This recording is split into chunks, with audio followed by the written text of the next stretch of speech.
Existem frases que a gente ouve, mas não escuta de verdade. Palavras que entram pelos ouvidos e saem pela outra ponta sem deixar marca nenhuma. E você segue com a sua vida como se aquilo nunca tivesse sido dito, até que um dia, às vezes anos depois, você está fazendo algo completamente diferente. Lavando louça, dirigindo, ou simplesmente olhando pela janela, e de repente aquilo volta, bate no peito com uma força que você não esperava, e você finalmente entende o que alguém quis dizer. Não é uma questão de inteligência, nunca foi, é questão de tempo, de maturidade, de estar no lugar certo da vida para conseguir processar aquilo. Porque tem coisas que só fazem sentido quando você está pronto para entender, quando você já viveu o suficiente para conectar os pontos. E essa é a história de uma mãe que ouviu o filho dizer algo que parecia não fazer nenhum sentido na hora. Algo que ela simplesmente ignorou porque tinha coisas mais importantes para pensar. A saúde dele, a sobrevivência dele, o próximo exame, o próximo tratamento. Só que aquela frase, aquelas palavras ditas num momento de dor, voltariam para ela anos depois, quando ela menos esperava, num dia comum que se tornaria extraordinário, e finalmente, depois de tanto tempo, tudo faria sentido, tudo se encaixaria de um jeito que ela jamais poderia ter previsto. Antônia Salzano era uma mulher comum, dessas que você encontra na rua e não imagina que carrega uma história assim. Ela trabalhava como contadora, cuidava da casa, tinha uma rotina normal de ir e vir, acordar cedo, fazer café, resolver problemas do dia a dia. Mas por dentro estava quebrando aos poucos, porque o filho dela, Carlo, estava internado. E qualquer mãe que já passou por isso sabe exatamente o que é sentar naquelas cadeiras de plástico de hospital, duras, desconfortáveis, que fazem as costas doerem depois de algumas horas. Olhar para o relógio e sentir que cada minuto é uma eternidade, que o tempo simplesmente não passa quando você está esperando notícias sobre alguém que você ama. Ela rezava sim, mas não era aquela fé cinematográfica cheia de certeza e luz dourada. Não era a fé que você vê nos filmes, onde a pessoa está sempre serena e confiante. Era uma fé misturada com medo, com raiva, com aquela sensação de impotência que dói mais que qualquer doença física, porque você não pode fazer nada, absolutamente nada, só esperar, só torcer, só pedir. E às vezes nem isso parece suficiente. Ela olhava para o Carlo deitado naquela cama e não conseguia entender por que isso estava acontecendo, porque com ele, porque agora, porque assim. Ele era só um menino, 15 anos, a vida toda pela frente. Tinha acabado de começar a entender o mundo. Tinha planos, tinha sonhos, e ali estava ele, deitado numa cama de hospital, com o corpo fraco, emagrecido, cheio de agulhas e tubos, mas com aquele olhar que sempre teve, aquele olhar sereno, quase distante, que às vezes irritava ela, porque parecia que ele sabia de algo que ela não sabia, como se ele estivesse vendo algo que ela não conseguia ver, e isso a deixava perdida entre admiração e desespero. Ela tentava ser forte durante o dia, conversava com os médicos, fazia perguntas técnicas, anotava horários de medicação, mas de noite, quando voltava para a casa vazia, para o apartamento silencioso, onde as coisas dele ainda estavam espalhadas, ela chorava sozinha na cozinha, com a mão na boca para não fazer barulho, porque a gente sempre mostra a versão forte para os outros,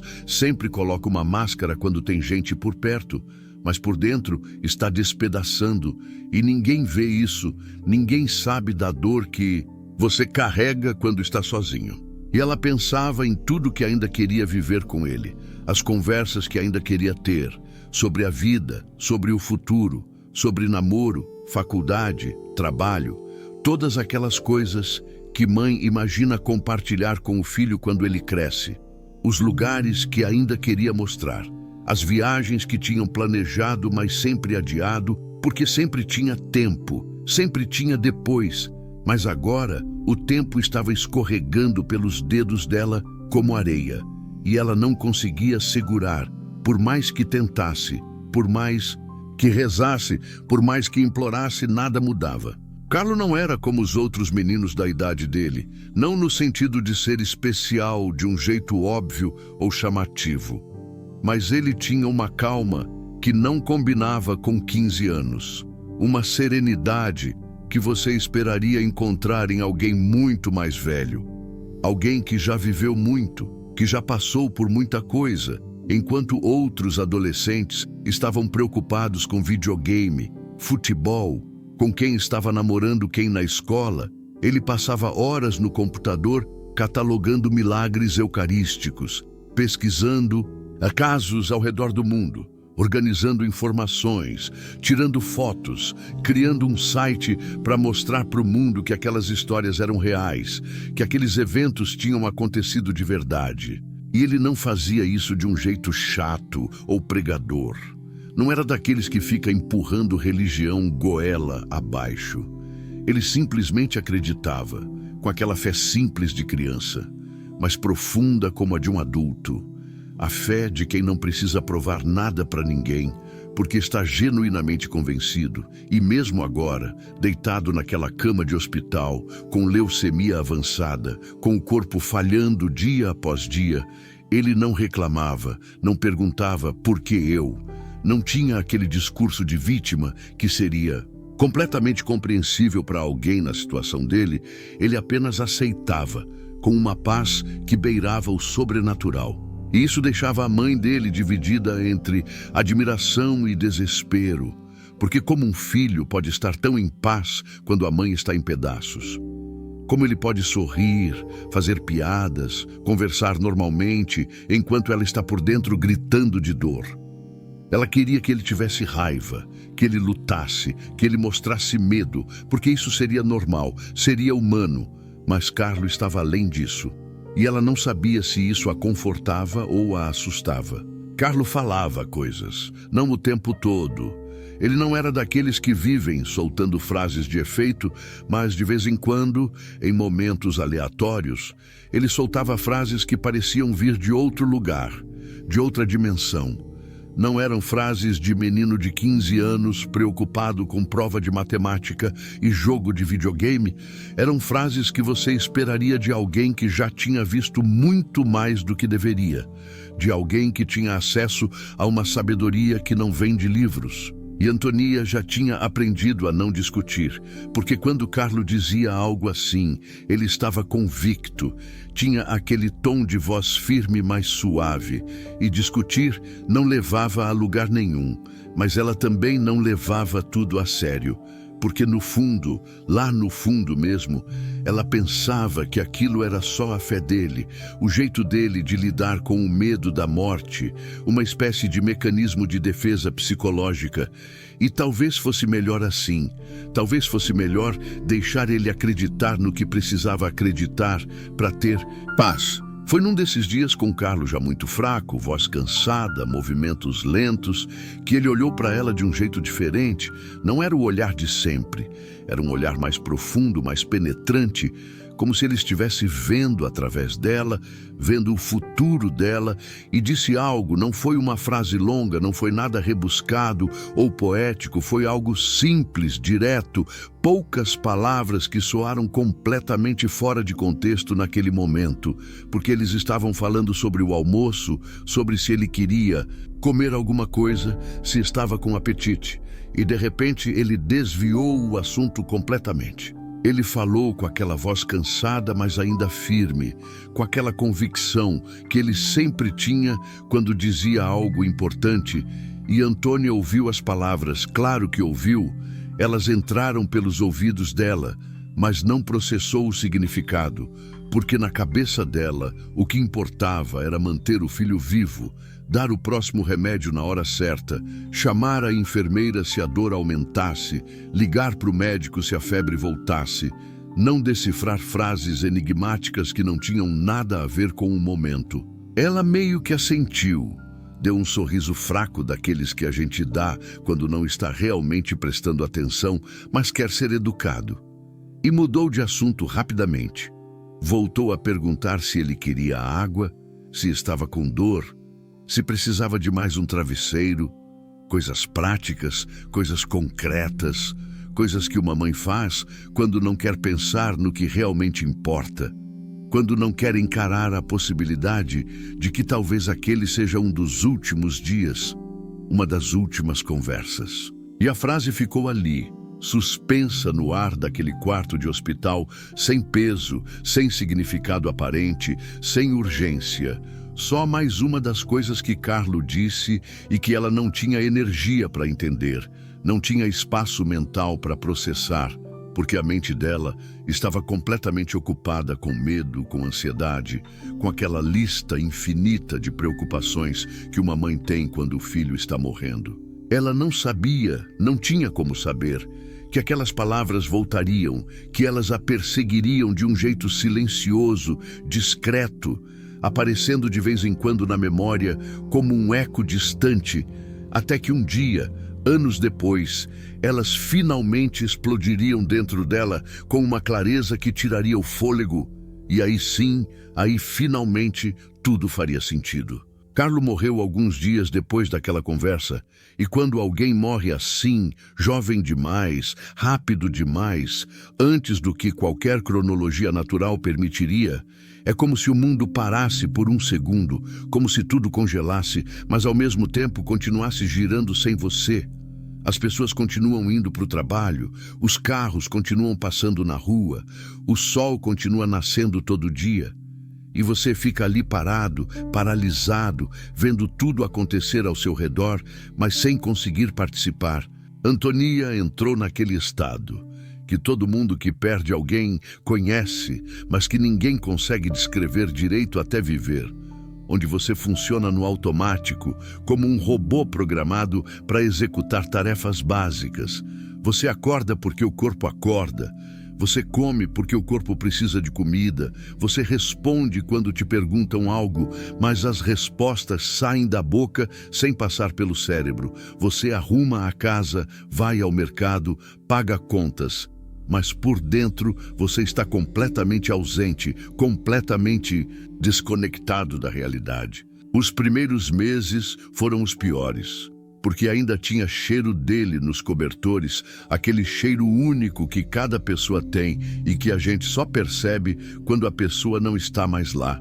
Ainda tinha as coisas dele espalhadas pela casa, a mochila jogada no canto do quarto, os tênis do lado da porta, os livros sobre santos e milagres empilhados na mesa, e toda vez que ela via algo, o computador onde ele passava horas, as fotos de igrejas que ele imprimia e colava na parede, aquelas imagens de hóstias consagradas que ele colecionava, ela desmoronava. Teve dias que ela não conseguiu sair da cama, dias que ficou olhando para o teto tentando entender como ia seguir, como ia acordar amanhã, e no dia seguinte e no outro, e continuar existindo num mundo onde Carlo não existia mais, porque a gente acha que amor de mãe é eterno e inquebrável. E é, mas isso não significa que não dói de um jeito que parece impossível de suportar. Mas o tempo passa, e isso é cruel e misericordioso ao mesmo tempo, porque você não esquece, nunca esquece. A dor nunca desaparece completamente, mas ela muda de forma.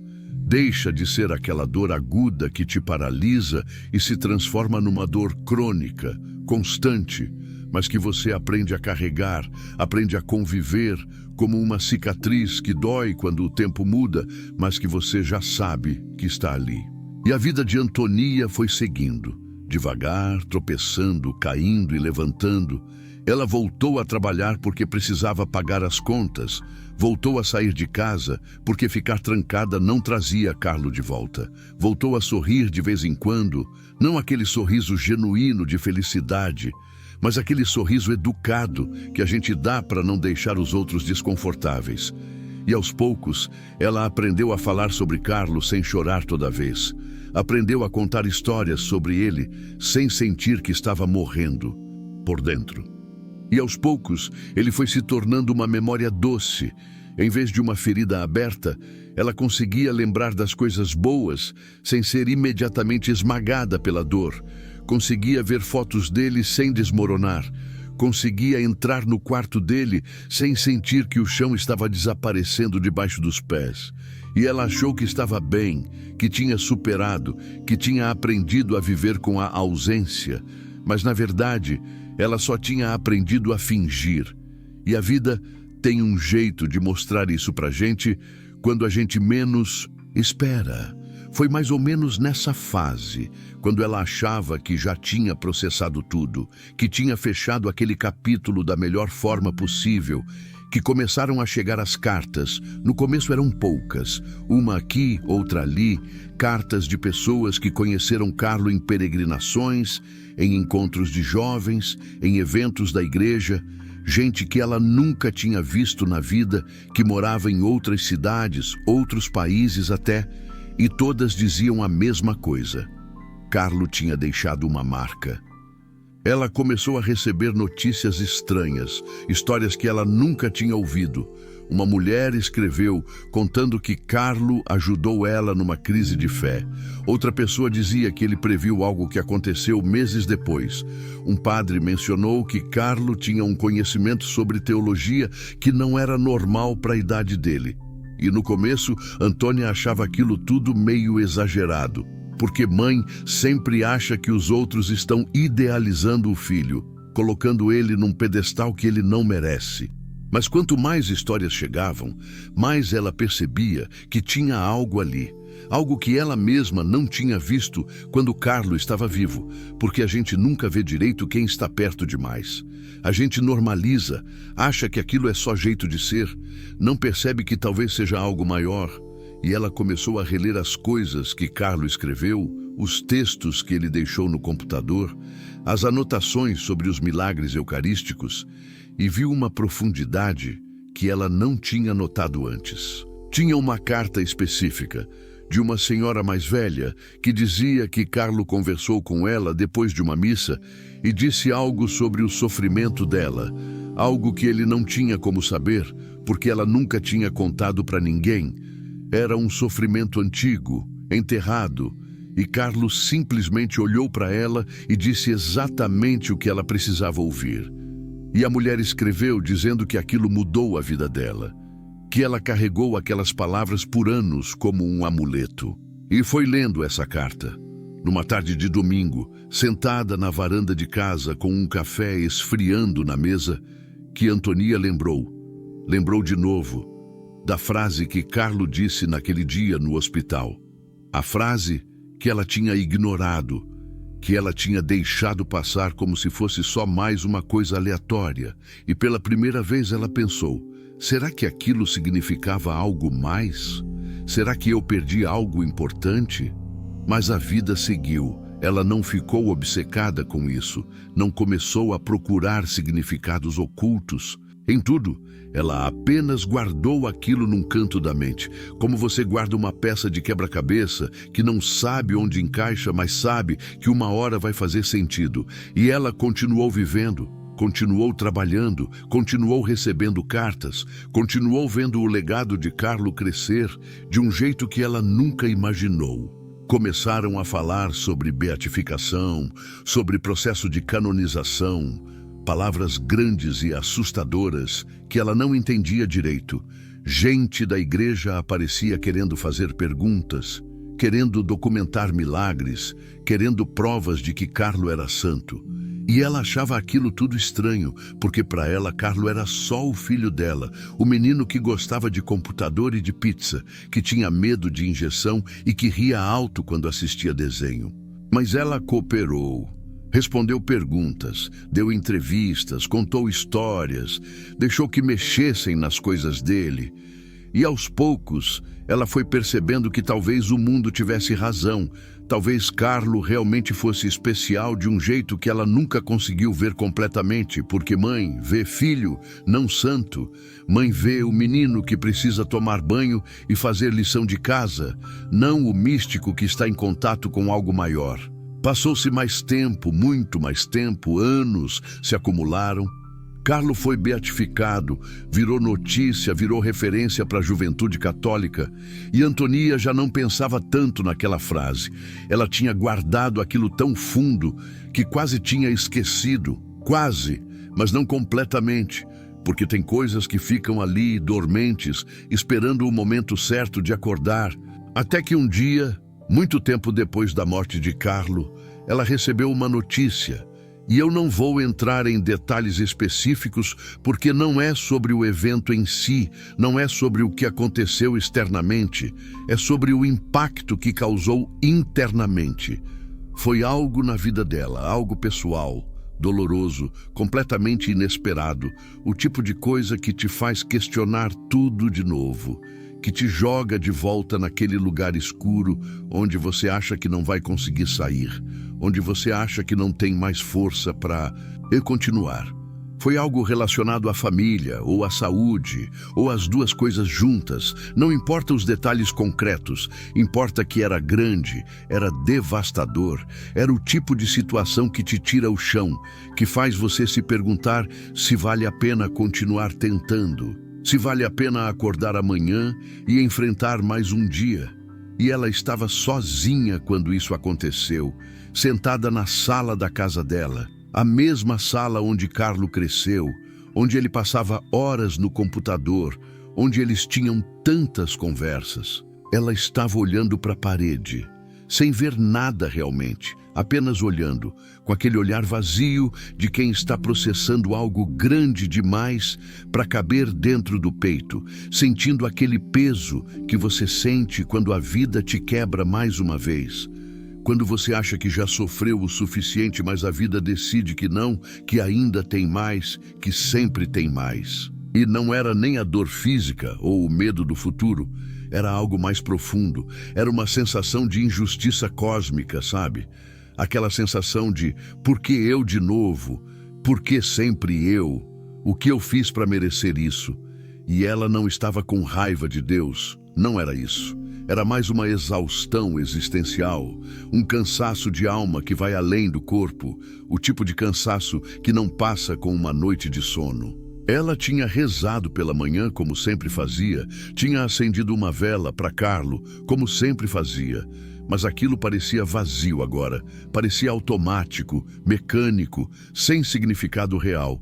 E ela se pegou pensando se Carlo realmente estava em algum lugar ouvindo, se ele realmente se importava, se alguma coisa dessa vida fazia sentido ou se era tudo só acaso, só caos disfarçado de propósito. E foi ali, naquele momento específico de dor, de dúvida, de quase desistência, que algo estranho aconteceu.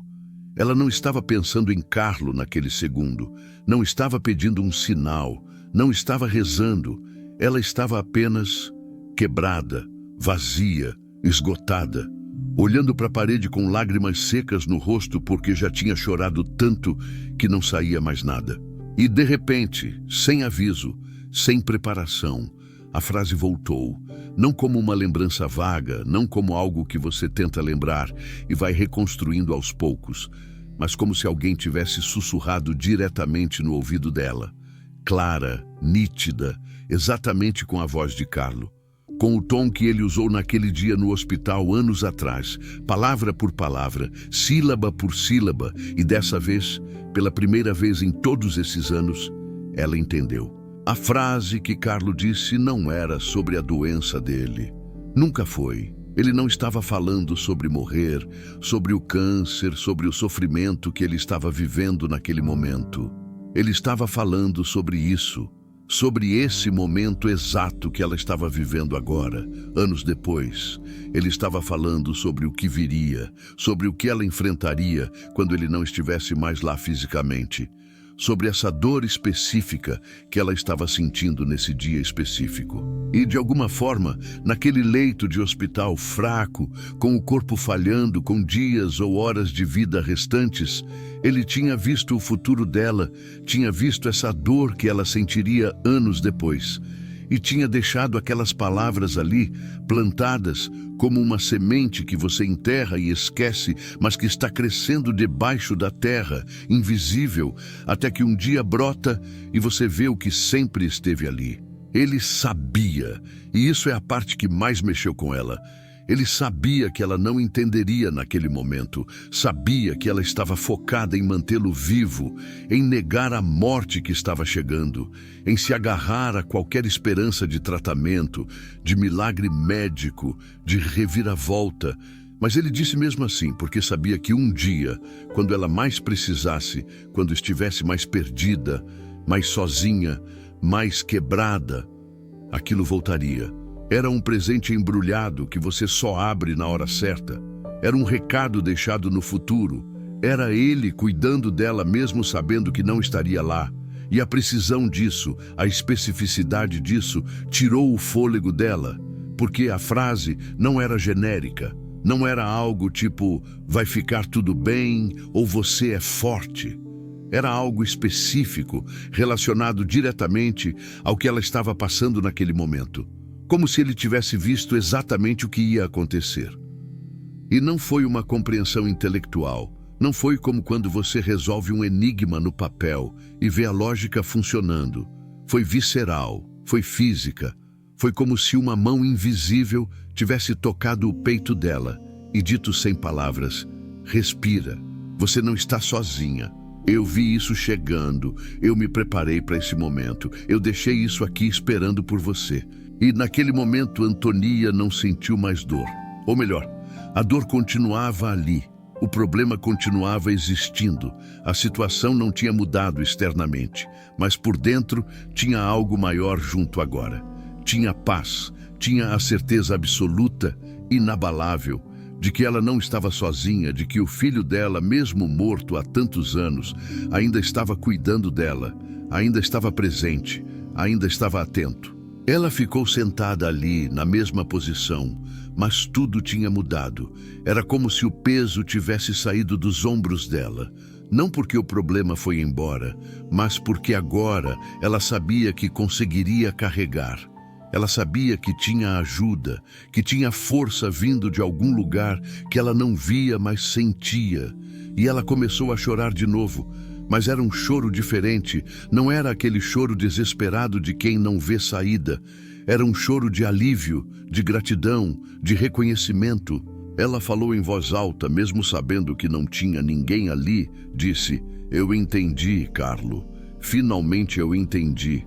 E sentiu, com absoluta certeza, que ele ouviu, que ele estava sorrindo naquele jeito dele, meio tímido, mas cheio de amor. E ela soube que ia ficar tudo bem.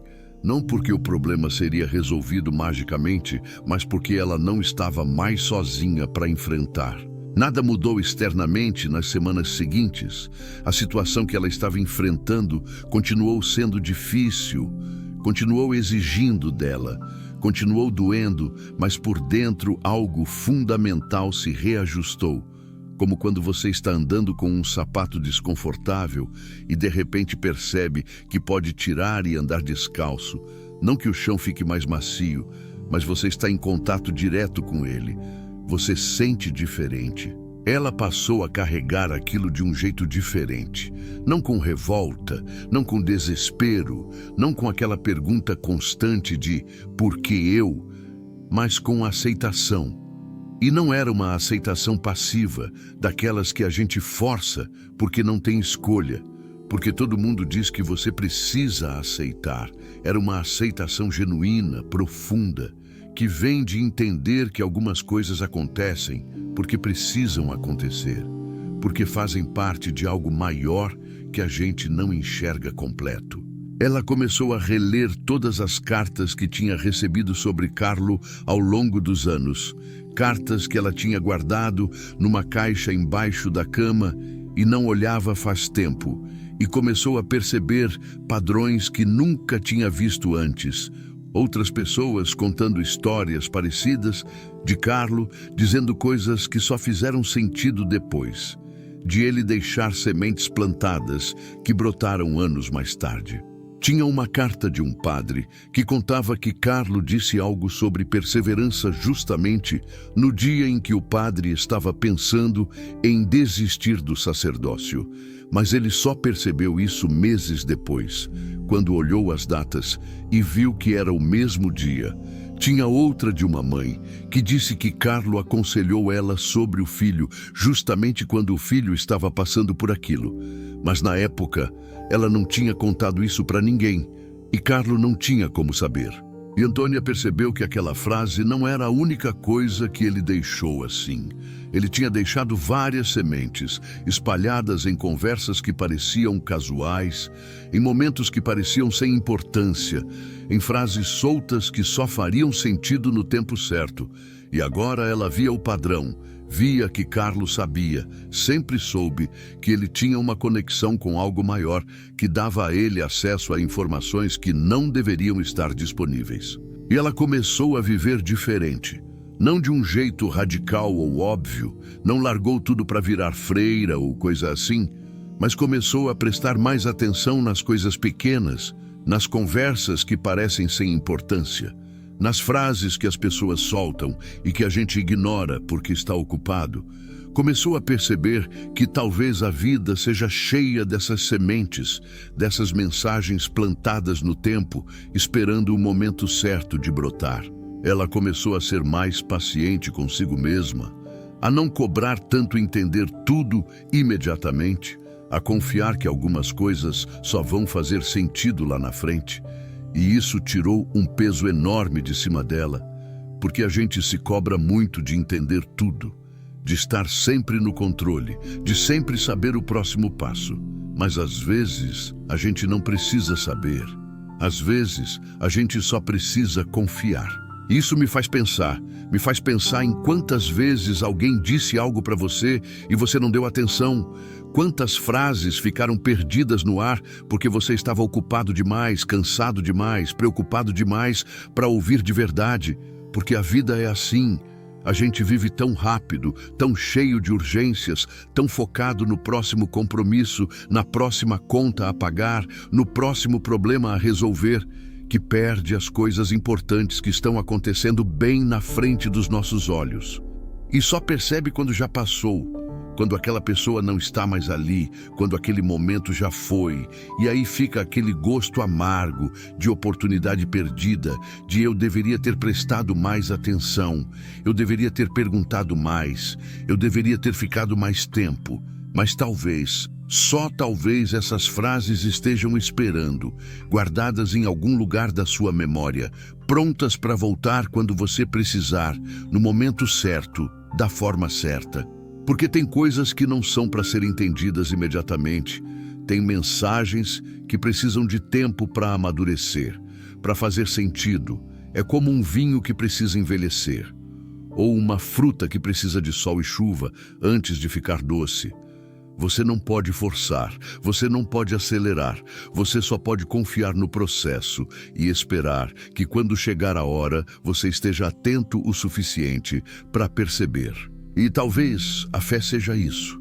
Não acreditar em milagres espetaculares com luzes e trovões. Não esperar que o mar se abra ou que o cego enxergue, mas acreditar que existe um cuidado silencioso operando o tempo todo, uma rede invisível que nos segura mesmo quando achamos que estamos caindo. Talvez seja confiar que as pessoas que amamos, mesmo quando vão embora fisicamente, deixam partes delas aqui. Partes que continuam nos guiando, nos protegendo, nos lembrando de quem somos e de por que estamos aqui. Isso não é sobre religião específica, não é sobre ser católico, ou protestante, ou budista. É sobre perceber que existe algo maior operando, algo que conecta tudo, que dá sentido às coincidências, que transforma acasos em propósitos. E você pode chamar isso de Deus, de universo, de energia, de destino. O nome não importa tanto quanto a percepção de que você não está jogado ao acaso num mundo caótico e sem sentido. Antônia sempre foi uma mulher de fé, mas depois desse momento ela se tornou uma mulher de certeza. E tem uma diferença enorme entre as duas coisas. Fé é acreditar mesmo sem ver. Certeza é saber porque você viu, porque você experimentou, porque você foi tocada por algo que não tem explicação racional, mas que é mais real que qualquer coisa explicável. E ela não saiu por aí pregando, Não virou uma evangelizadora fanática, tentando converter todo mundo, porque ela entendeu que cada pessoa tem suas próprias frases esperando, seus próprios momentos de compreensão, suas próprias sementes plantadas que vão brotar no tempo certo, e você não pode forçar isso em ninguém. Você só pode viver sua própria jornada e confiar que quem precisa ver, vai ver. Quem precisa entender, vai entender, quando for a hora.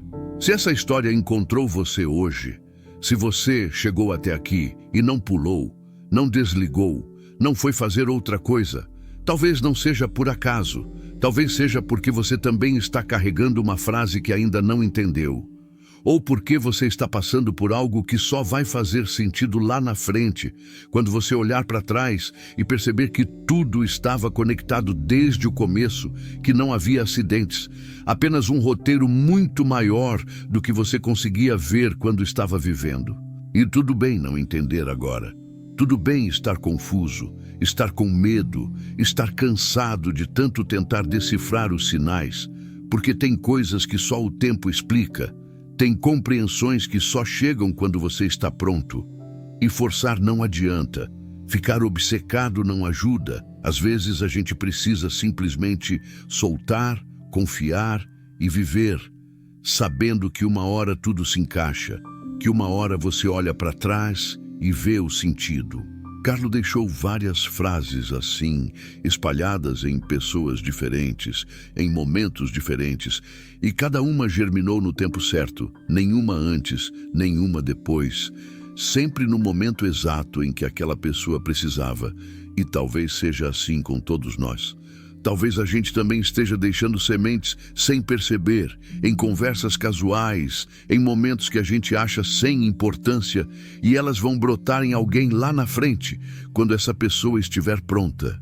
Antonia guardou essa história por muitos anos, antes de compartilhar publicamente, porque tem coisas que são sagradas demais para serem contadas cedo demais. Tem experiências que precisam assentar dentro da gente antes de poderem ser divididas com o mundo. E quando ela finalmente contou em entrevista sobre o processo de canonização de Carlo, ela fez questão de dizer uma coisa. Ela não estava compartilhando para provar nada, não estava tentando convencer ninguém de nada. Ela só queria que as pessoas soubessem que tem frases que demoram. Tem entendimentos que levam anos, tem conexões que só aparecem quando você para de procurar.